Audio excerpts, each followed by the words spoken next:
The survey ship Horizon's Edge had been in orbit around Drakkar, primed for exactly 47 minutes when Emma detected the distress signal.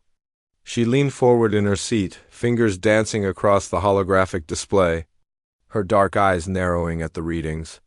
"Jack, we've got something," she said, her voice cutting through the hum of the ship's systems. Biological signatures in distress. Multiple heat sources converging on a single location.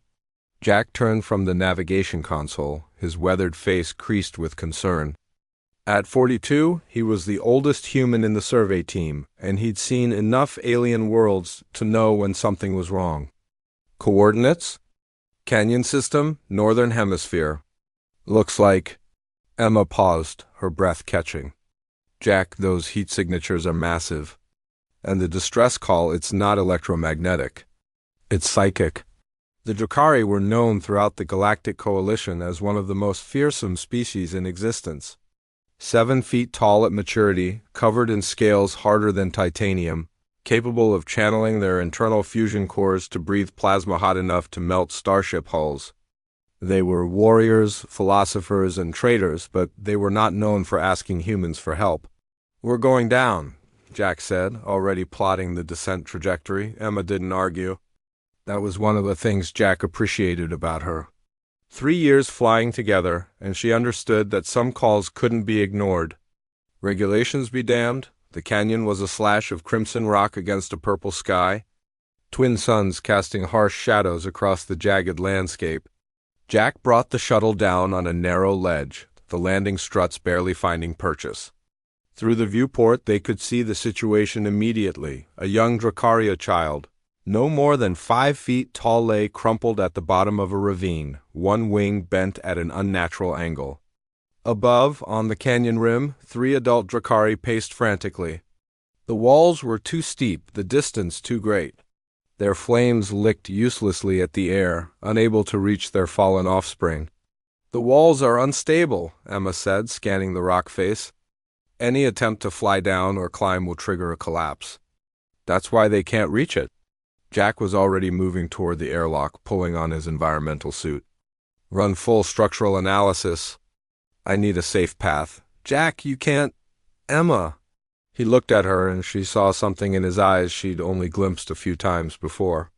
A determination that bordered on recklessness, tempered by absolute focus. "Calculate the path, please." The Drukhari adults watched with a mixture of confusion and desperate hope as Jack descended into the canyon. Humans were known throughout the galaxy, yes, but not for their physical prowess. They were the soft species, the weak ones who'd somehow talked their way into the galactic community. Through cleverness and stubborn diplomacy, Jack moved carefully, testing each handhold, following Emma's guidance through his helmet cum. The ravine walls were a maze of crumbling stone and loose scree. Twice, small avalanches cascaded around him. But he pressed on. The dragon child's eyes, vertical pupils, and irises of molten gold tracked his approach. It made a sound, half whimper, half growl. Jack could see the fear there, the pain. The child's scales, still soft with youth, showed cracks where the fall had damaged them. "Hey there," Jack said softly, though he knew the translator would render his words into something the Drukhari could understand. "I'm going to help you, okay? Just stay still." The child was heavier than Jack had anticipated, easily 200 pounds, all muscle and developing bone structure designed to eventually support flight. Jack's muscles screamed in protest as he lifted the young Drukhari. Cradling the injured wing carefully against the child's body, that's when it happened. The dragon child, in its pain and fear, instinctively channeled its fusion core. Flames erupted from its scales, wreathing both child and rescuer in a corona of white-hot plasma. "Jack!" Emma's voice screamed through the cum, but Jack didn't drop the child. He couldn't. Above, the adult Drukhari roared in anguish. Certain they were watching a human die in their attempt to save one of their own, the flames gathered around Jack's gloved hands, swirling, dancing, seeming to recognize something in him that even he didn't fully understand.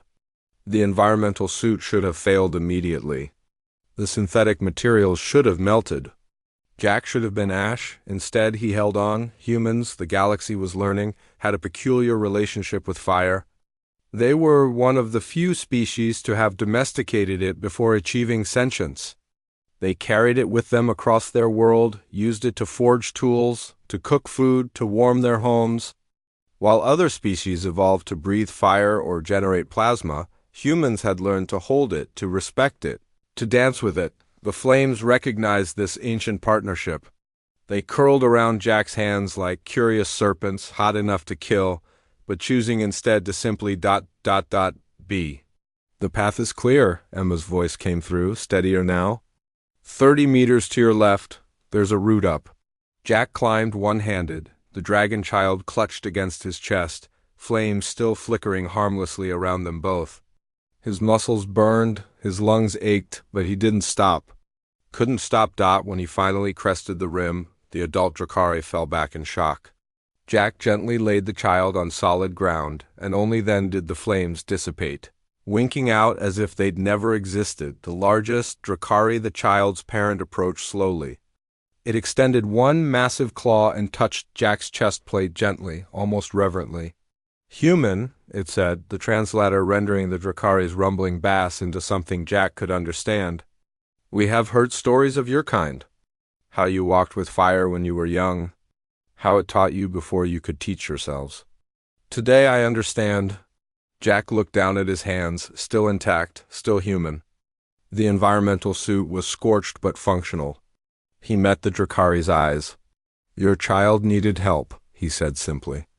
That's all that mattered. Back on the horizon's edge, Emma ran the sensor data 3 times before she believed it. The flames had reached temperatures that should have vaporized organic matter instantly. But somehow, impossibly, they had recognized something in Jack, or perhaps in all humans, that made them hesitate.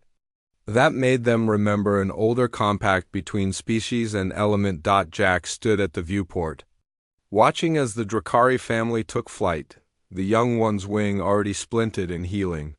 He flexed his fingers, remembering the warmth, humanity. Fuck yeah, Emma thought. Not because they were the strongest, or the fastest, or the most advanced, but because when it mattered most, they would walk through fire itself to do what was right. And sometimes, just sometimes, the fire would remember why it had once been humanity's friend.